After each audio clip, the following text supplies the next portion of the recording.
All right, so on today's call, we have Carla, who's our Director of Development at Iridescent, and we have Rochelle, who's our Development Coordinator at Iridescent. Iridescent is our parent nonprofit, so Technovation is one program that's offered by the STEM Education NGO. So we have both Technovation and Curiosity Machine, and so both Carla and Rochelle work on these programs. Is there anything I missed, Carla and Rochelle, with your introduction? No, I think you got it. Okay. All right. So a quick reminder for everyone on today's call that I would like for you to remain muted until you have a question, and then perhaps you can unmute yourself. But just for the sake of background noise, you can remain muted. And you're welcome to be on camera if you'd like, or if you're feeling camera shy, you can click the stop video button, which is in the lower left-hand corner of the screen. So with that being said, Rochelle, can you screen share and we'll get started on the presentation. There's a few announcements I want to make.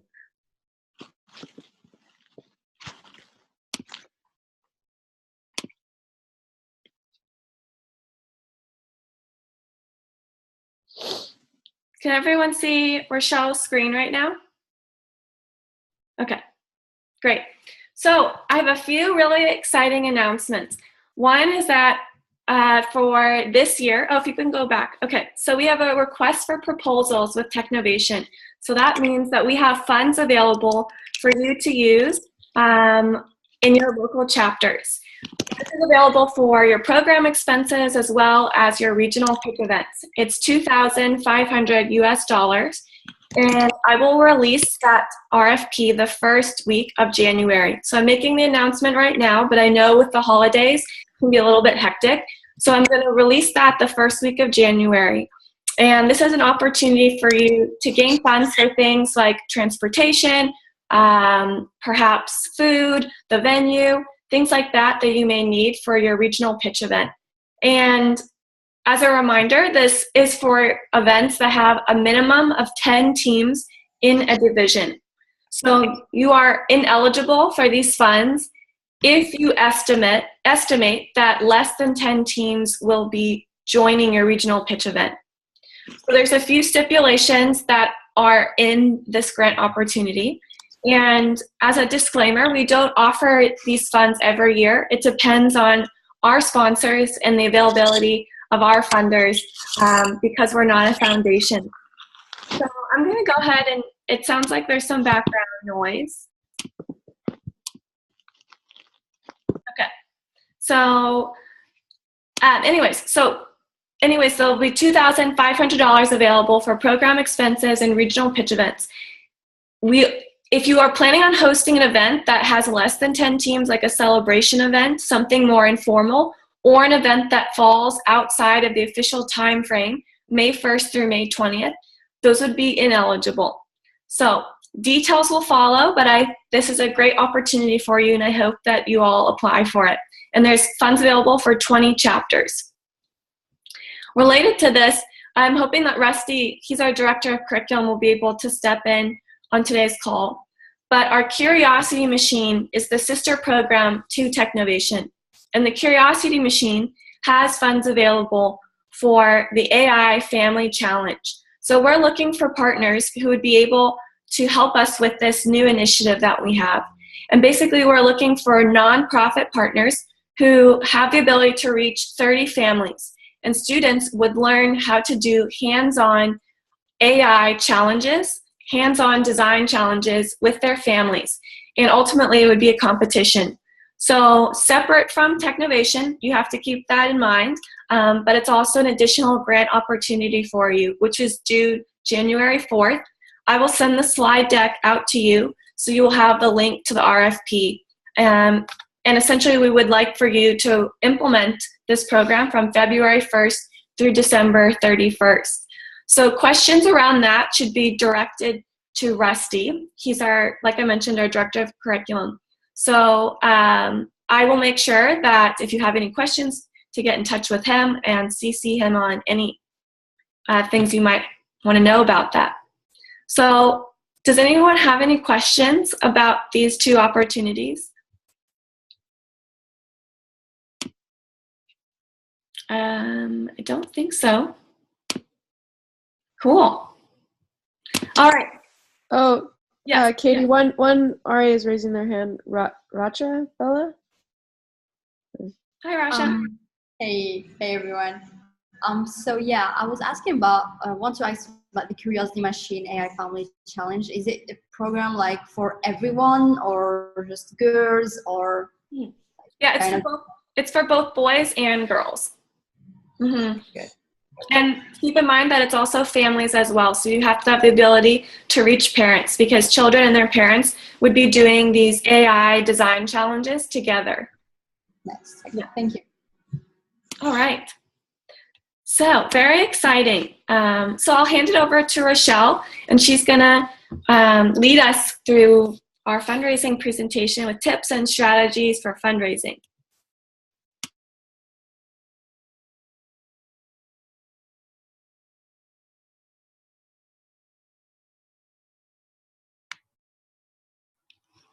Can you all hear me?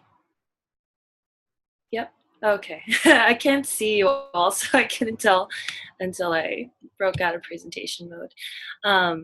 Yeah, so I'm going to talk through some tips and strategies, as Katie said, and then Carla, feel free to jump in so that it's just not my voice droning on and on. Okay, so the first thing is, what are you raising money for? This would usually be for a regional pitch event, space for program meetings, prizes for regional pitch events, materials such as technology needs, but also food. It might also be like transportation, so getting the girls or other participants to the event itself. And so the fundraising process that you might undergo is first doing a stakeholder mapping exercise, so just figuring out who the prospective partners might be. Sometimes this isn't even necessarily fundraising only. It might be other nonprofits who you could work with. Maybe they have resources that you could use, and they have, that you use, or you have resources that they could use, and there could be a collaborative partnership there. I think even though we typically, when we think of funders, we think of people who can give us things. And sometimes the case is, yes, that's true, they can give us things, but we can also give things to them as well. So then once you identify who the potential stakeholders are, you would want to do prospect research and take a closer look at who those potential people might be, and then you want to outreach through email, and then set up a meeting, build the relationship, and then get support from Iridescent throughout that process in order to ultimately get to a place where you're getting funding or some kind of resource from the partnership. So first stage, stakeholder mapping. So the first question is, what is a stakeholder? It's pretty literally whoever holds a stake in what the program is. So thinking about Technovation, it would be essentially any organization or business or entity, or maybe an individual who has an interest in what Technovation is trying to accomplish, and is somehow related. So it's not even, sometimes like very directly, it would be, like a tech company or a nonprofit that's focused on girls. But sometimes it also might be just a regular company that's somehow using tech in their day-to-day operations. And so you want to identify people who would somehow take an interest in organization and keep it as broad as possible, especially in this first stage. You want to keep it open and view kind of who would present a potential opportunity to be a good collaborative partner with. And then we're going to talk a bit about how to prioritize those after you've decided or mapped out a big list. So here we have some examples of stakeholders. There are, like I said, corporations and businesses, financial institutions, business associations, and then the public sector, so thinking about local government, councils, departments and bureaus, and then the civil society, so media, churches, schools and universities, national NGOs. And again, at this first stage, you're trying to keep it as broad as possible, especially because we want Technovation to be a program in which it is a community of stakeholders. So I think it's fun when there's a diverse set of people who show up to the regional pitch event or who are helping mentor these girls. Because the whole idea is that there's a community of people who are invested in these girls and their learning journey. So yeah, so this is an influence matrix that you would use to, the key point of this matrix is to help you identify who might be more plausible or who might be the first priority in that big list of stakeholders that you brainstorm with. So usually we think of the highest priority, or at least the easiest one to reach out to first would be the person with a strong influence and a high interest. So when we talk about influence, we're talking about what kind of power and position that person holds within the organization. And then interest obviously would be the person is very interested in what Technovation is doing and potentially very interested in providing funding or partnering in some way. So that would be usually the highest priority, because that means that since this person has a high level of influence in the organization, they have a very clear vision and understanding of what their organization does and how that would work in regards to the program of Technovation. And if they have high interest, then you don't really need to fight for their attention or interest. So there's that. And then we have the high interest but low influence. So sometimes this might be just like someone who's just starting out in maybe a big tech company, and maybe they are very interested in diversity and inclusion or community engagement, but don't necessarily have a say in how those strategic initiatives work in the company itself. May not even be involved with an employee resource group or someone who is the head of diversity and inclusion. So people like this, I think, are still important and should be part of the conversation, because similarly, it might be someone at a low level in a tech company, or it also might just be another nonprofit that is very interested in this kind of community engagement work, but doesn't necessarily have a strong influence in the grand scheme of getting funding for the program. So, and Rochelle, let me just jump in real quick on this. I mean, this all, what Rochelle's talking about really just comes back to efficiency with your guys' time and how you're securing funds. Everyone here on this call is very, very busy. They're doing Technovation probably in addition to their full-time jobs. And I think it's really just being the most efficient how you identify prospective funders and supporters of your program in your region. That's not to say that someone has very, very high interest, but they just don't have a lot of sway. I mean, they still can offer other things, maybe recruiting additional girls to the program or trying to secure in-kind funds.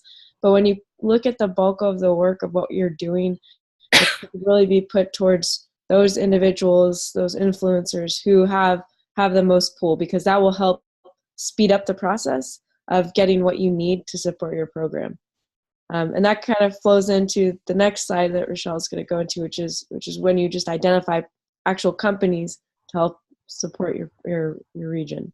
Also, just one other thing is that the stakeholder mapping exercise is also good when you're thinking, if you're trying to recruit girls and recruit mentors. So like a school district would be strong influence and high interest.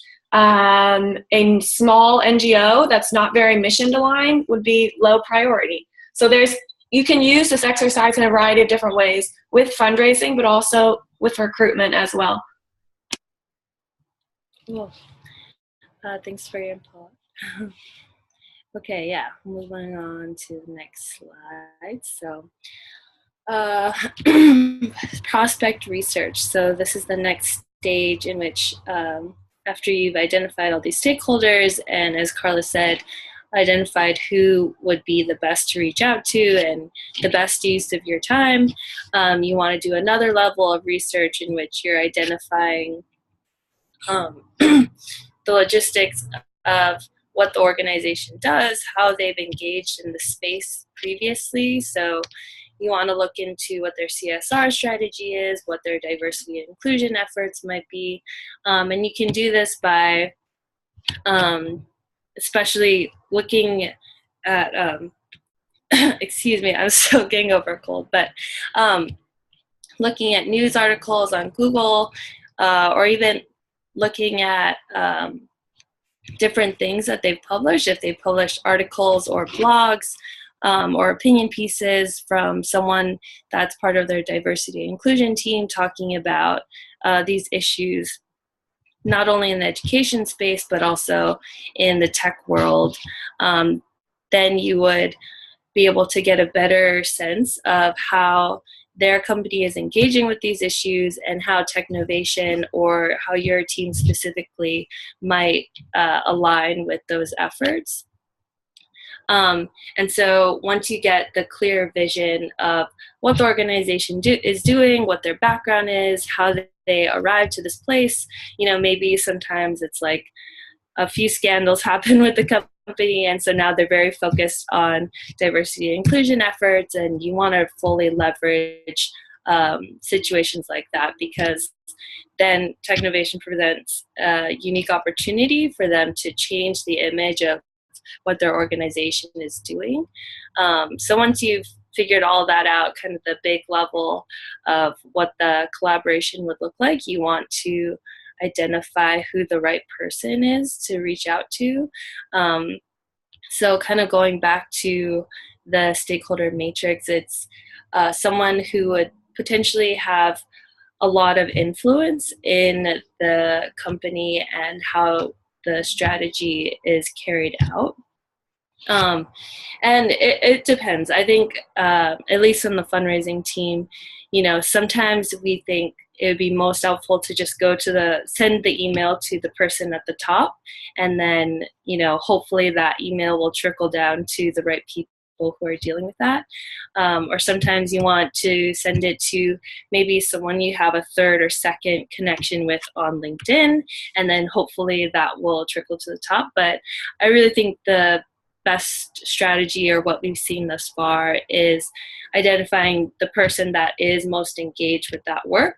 And maybe even if you don't have any LinkedIn connections to them, because the work is most relevant to them, it might be the best use of your time to identify who that person is, especially if they have a director position, because then they do have some influence in the decisions that get made at the strategic level, but also have an awareness of what the program on the ground looks like in their local community. So moving on to the next slide, when you reach out to this person, there are warm emails and cold emails. And so a warm outreach to someone would be, as I said, someone who you might have an intermediary connection with, or maybe you met them online in a webinar or in person at a networking event, and so they do have a sense of who you are, and you're not just a total stranger, which is what a cold outreach is. Someone coming totally out of left field and not knowing who you are, and you're reaching out to this person to talk about Technovation and ways that you could collaborate. So the way that you construct or start both of those emails might be a bit different. So a warm outreach, if it's someone that you are familiar with, you want to lead with something personal. And so maybe you would start off by mentioning, it was great to see you at XX event, or it was great meeting you, or, I know this person, whoever your mutual connection might be. You say, I have a history working with this person, and they told me that I should talk to you about Technovation. And then that is a way that you can kind of immediately be a friendly face and make the connection of like, yeah, I'm not just coming out of the field, like we have some mutual connection and we can develop that further. Yeah, and I think one other thing about that is to really utilize, Google searching. You go on LinkedIn, see who, like Rochelle's mentioning, having that mutual person in common, or just even on LinkedIn, you'll be able to see if they're from a large organization or just any organization that uses LinkedIn to talk about their CSR strategies or things going on. Just make it tailored. That goes a long way. Just to intro with 2 sentences. Like, I saw that you guys did this outreach event or this support for kids last weekend. Congratulations, and link to the article online that you found. Just show that you've done your due diligence and spent a couple minutes just trying to find a connection and showing that this isn't just some random ask because they work for X company. I think that even especially for cold emails when you aren't mutually introduced or you don't already have something going on. Yeah, definitely. They appreciate it when they know and are able to tell that you've done some research and looked into what their organization is trying to accomplish, and show a genuine interest in what they're doing and how that connects to what you're doing. So like Carla said, especially for the cold outreach people who don't have a sense of who you are and or maybe even what Technovation is, you really want to use what you find in those Google searches, or especially if you know the person posted a blog or an article related to these issues, and you draw on that and say, it really stuck out to me when you said this and this in your article. Made me think of something you personally experienced in Technovation. I think would be very much appreciated. And then, once they're hooked in with the personal connection, whether you have to cultivate that or it was organically made previously, you want to talk about Technovation as a program very briefly, and be very direct about what it is. So, we engage girls around the world. It is a program that's reached over 15,000 girls in over 100 countries, and really paint a picture of what Technovation is and the key components of it, and don't get too lost in all of that. And then finally, you want to include some attachments, so maybe a flyer with the information in a way that information that's presented in a way that's very nice to look at, and maybe something that they could pass along throughout their company. And then some images to literally show a picture of what the program is. So, yeah. And ultimately, what those emails are hoping to accomplish is setting up a meeting with this person. So that's kind of the first stage of building the relationship. So once you have set up the meeting and are starting that phase, you want to come prepared, knowing, having a clear and thorough understanding of what Technovation is and how it operates, especially if you're in a different country and maybe they haven't even heard of Technovation at all. I also know that the way that Technovation looks is a bit different in these different countries because of multiple reasons. So I think probably what would be a good thing to draw on is community nuances that exist and what you've seen. Like, Technovation in this country is so different and great and unique in this way because whatever. And then you talk about personal experiences you've had, and I think Technovation provides an opportunity for girls in so many different countries to really think about how their community context is different and how they're solving a problem that is really unique, and also similar in the sense that all these girls are doing amazing things to solve those problems. But anyway, you also want to keep the conversation focused on the funders. So coming with background information, not only about Technovation, but also about the funder. And as I said, all of that prospect research that you did, and also the people that you're meeting with specifically, identifying maybe on LinkedIn what their previous work was, how they've, transitioned throughout the company. Maybe they started off actually being a software engineer and then realized that they were more passionate about HR policies. And really, I think like identifying what those detailed things are and what really is bringing them into the conversation in the first place is what will draw them in and hook them in the same way. So you want to go in with all that background information and also not necessarily lecture on all of that, So I think coming in with an informed perspective and really letting this potential funder do the talking and asking them questions about, even if you did all the research, asking them questions about what they're interested in, maybe a new direction that their company is taking, and draw on those answers to really get to the root of why they're there.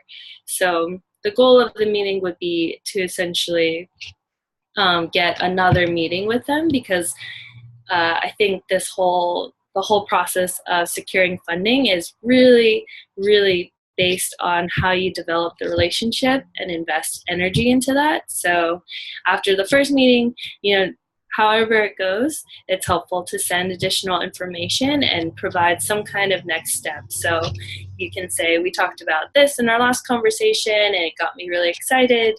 So you send over whatever relevant information that might engage them or further interest them in continuing the conversation. And after the meeting, you want to, even if there are not many events that are happening locally or in your region, you can say, hey, I really enjoyed the meeting, and here are some highlights from something that happened, wherever. I think it's also powerful. It's first and foremost, it's helpful if there's a lot going on with Technovation in your community or in your country. But I think also part of the pull of Technovation is that it is a global program. And so I think leveraging that part of it would be really helpful in saying, just last week, this thing happened in this other country and these girls have been thinking about and that related to this. I think a key part of Technovation as well is having that sense of community, even though they're not physically there. And then I just wanted to jump in on this slide too, Rochelle, just like Rochelle's putting together, she's mentioning some very, very key points in the relationship building process. And just remember, when you're in these meetings, what's going to help you the most is to have done your research. I think that's the most important piece, because you need to be able to hold a conversation with these people. You know your program, you know the girls that you're working with, you know the amazing things that they're doing. But you also need to know what is important to that company, what are their pillars of success, what do they care about? And then also be kind of aware of other teams, other regions globally of other girls that are in Technovation doing great things, because more often than not, the company that you're talking to has an interest not just in your city and your region, but on a much larger scale. So it really helps to show the scale of Technovation. Just make sure you capitalize on the different benefits that the program has to offer for these conversations. So do your research on the company, come prepared, and then make it more of a conversation. You don't want to come at them with a presentation, of just you talking, like Rochelle said. You want them to do probably 80% of the talking, because the goal of this meeting is not to actually get the money, but to know as much as you can about them during this conversational piece of it. And then the follow-up, where you present your case, you match what you learned in that meeting, that's what's going to end up getting you the funds. And just to piggyback off of that, some of you are starting in brand new locations. So Rasha is starting in Thailand, which we've never had a regional ambassador there before. So in Rasha's case, or in some of you who are in new locations, you can use the example of Rasha was very involved with Tunisia. So being able to talk about this is huge success that we've had in Tunisia.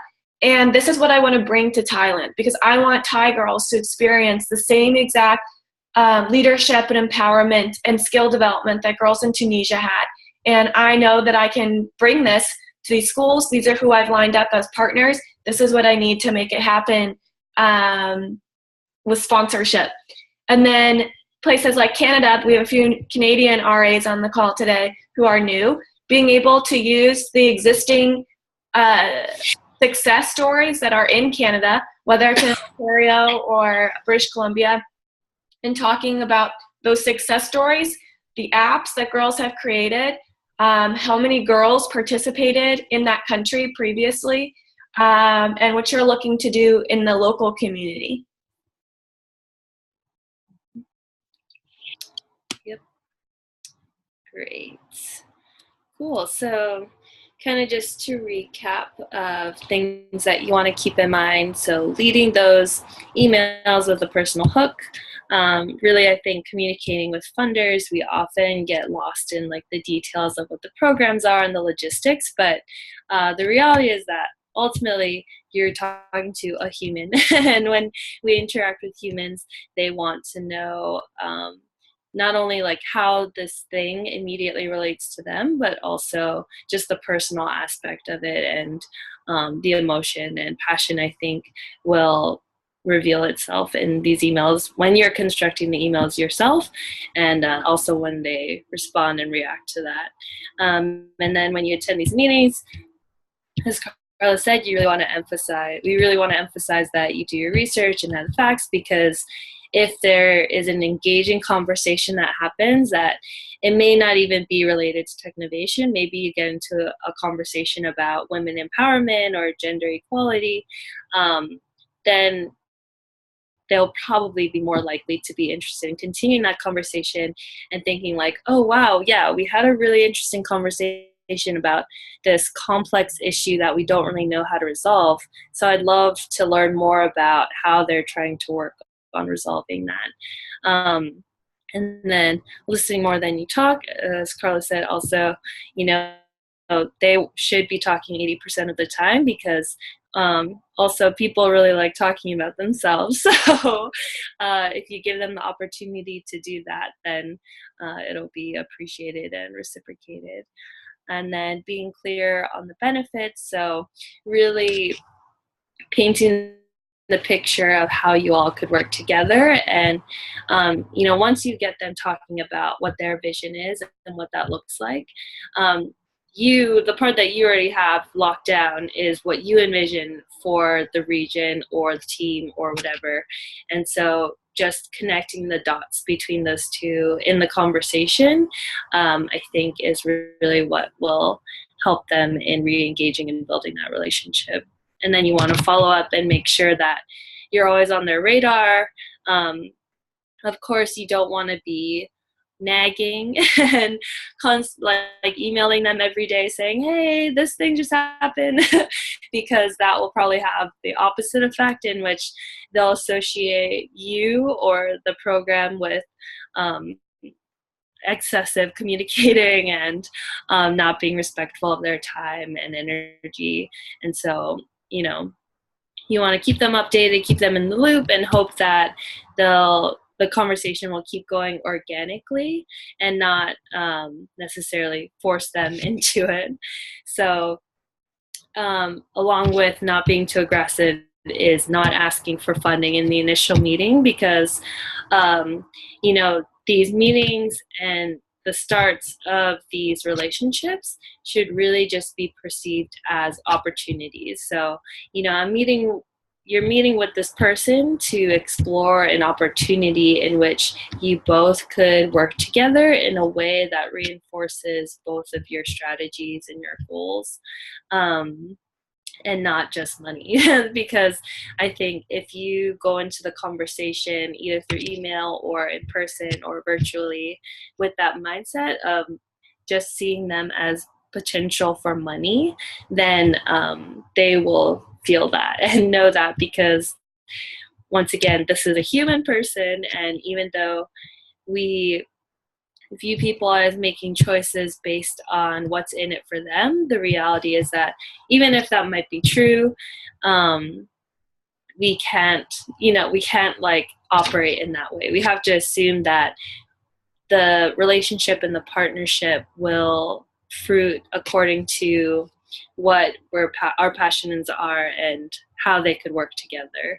So another thing is that you should not be afraid to ask for help or guidance from the Technovation team and the Iridescent funding team, because we really appreciate all the work that you all are already doing on the ground to make this program happen.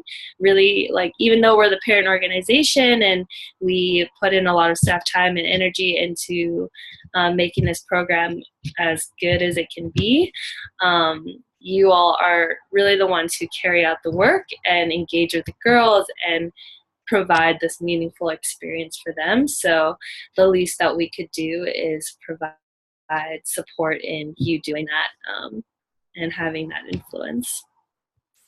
So examples of support from Iridescent: we have a Google folder that has a bunch of outreach materials, so flyers and postcards, our logo, letterhead, and then so those are the logistics of when you're communicating with people externally and representing Technovation. And then we also have a fundraising toolkit that includes proposals and sample outreach emails, similar to the ones, also all of those key points and reminders that we were talking about, we have consolidated into a fundraising toolkit that you all can reference and use text from as much as you want, and also not use it as something that's prescriptive.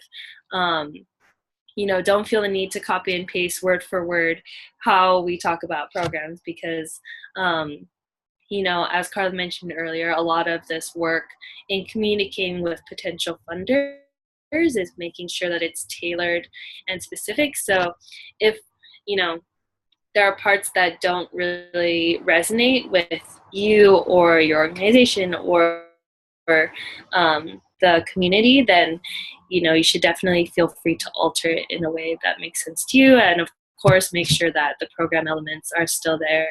And you could always, again, reach out to the Technovation team or the fundraising team at Iridescent for reading through text if maybe you're not sure if you've captured the vision of what Technovation is, or if you're making the connections, if you want to get on a call or send an email and give some background, like, hey, we're trying to reach out to this company that has this and this background. This is the email that we drafted as a first outreach. Do you think it's compelling? Do you think we can get a meeting with this person, or what that looks like? We're totally happy to support in that way. And then what we would like from you in exchange for all of that is that you in your position will recruit girls and mentors, host regional pitch events. Sorry. You won't do these things, but you'll get this from a potential funder or potential partner. So these are opportunities in which they could engage with you on behalf of Technovation. So these are things that you can mention in the email or in the one-pager, and I think we have materials that have that drafted out already. So recruiting girls and mentors, hosting regional pitch event, sending a team and mentor to the World Pitch Summit that will happen in Silicon Valley, and then collecting and sending back data. So some of these are a bit more high touch than others. So recruiting girls and mentors to the program is very involved, is probably a more involved process, whereas, providing funding for a team to go to World Summit would be low touch, but probably more money. So, and of course, there are gray areas or other small things within this, but these are kind of the basic asks that would be involved when you're talking with a potential funder or partner. And that's all on my end. Carla, did you want to add anything apart from what I No, I think discussed? that was great. Good job. I think I just wanted to summarize like also a few different tips that I have heard from regional ambassadors around the world when it comes to fundraising, which you can apply to your own community.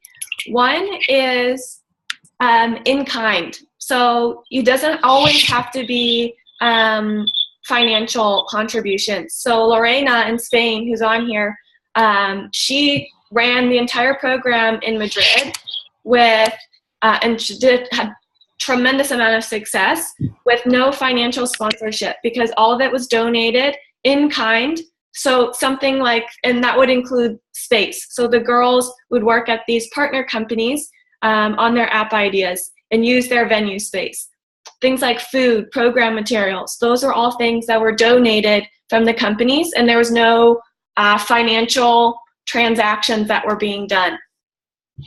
A tip from Tunisia that I've heard, and they've had a very successful program, is including potential funders. We do this as well in the Bay Area, including potential funders in your events. Whether it's a launch workshop, like a kickoff event, you have someone you're eyeing for sponsorship speak, or they just attend to visit and meet the girls.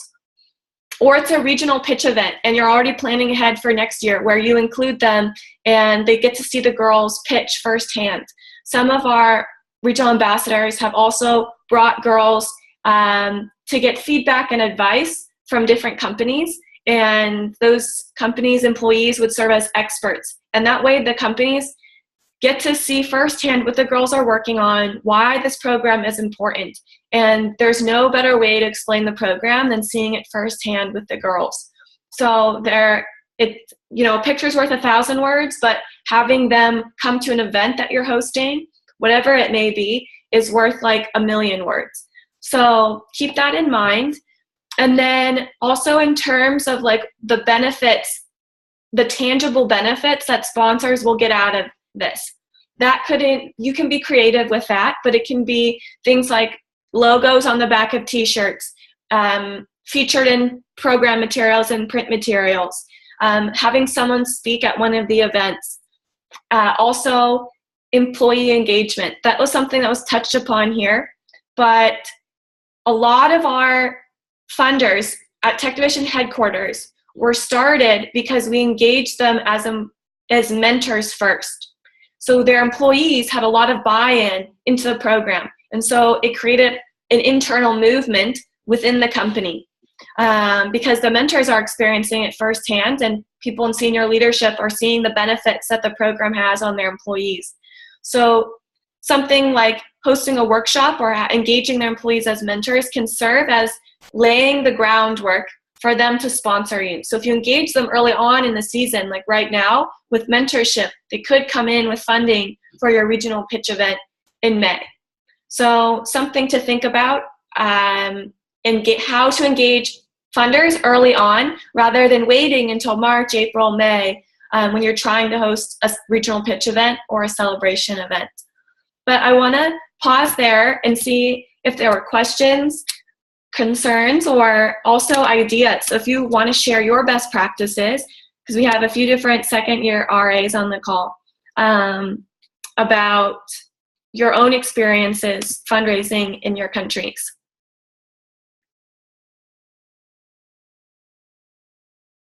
Okay.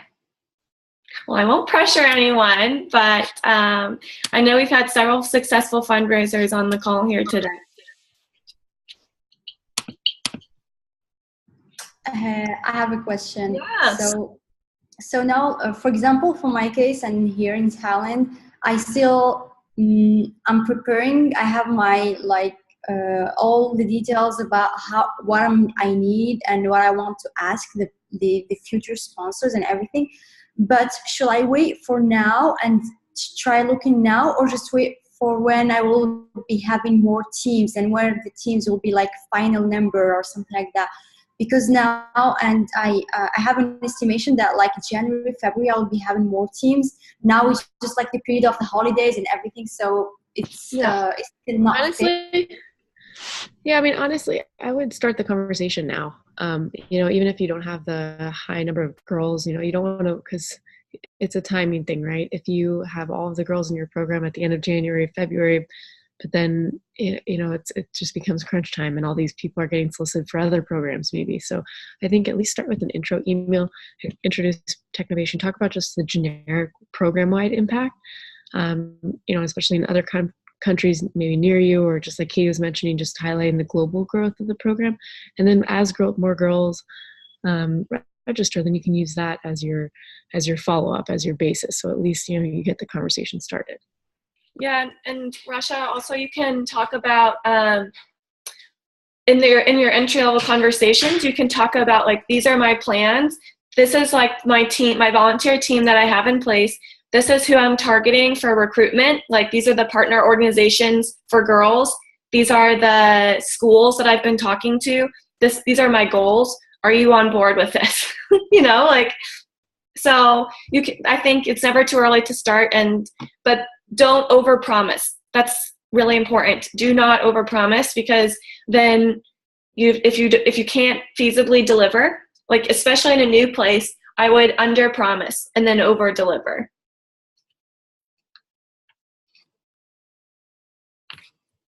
All right. Okay, well, if there's no other questions, and if anyone would like to share their best practice to me in an email, I do like to incorporate those in the bi-weekly. I like to include a best practice. So if you'd like to share your success stories with fundraising, I'd be more than happy to share that out with all of our regional ambassadors from around the world.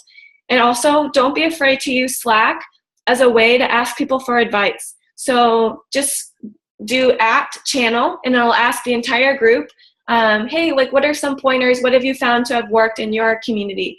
I rely on this as a way to mingle with each other and network with our other regional ambassadors. All right. So I will send out this slide deck as well as the recording in next week's email. And just be advised that we are going to be understaffed at Technovation over the next 2 weeks. So if you email me, you might not get a response until after the new year, but I will be sending an email out next week. All right. Thanks, everyone.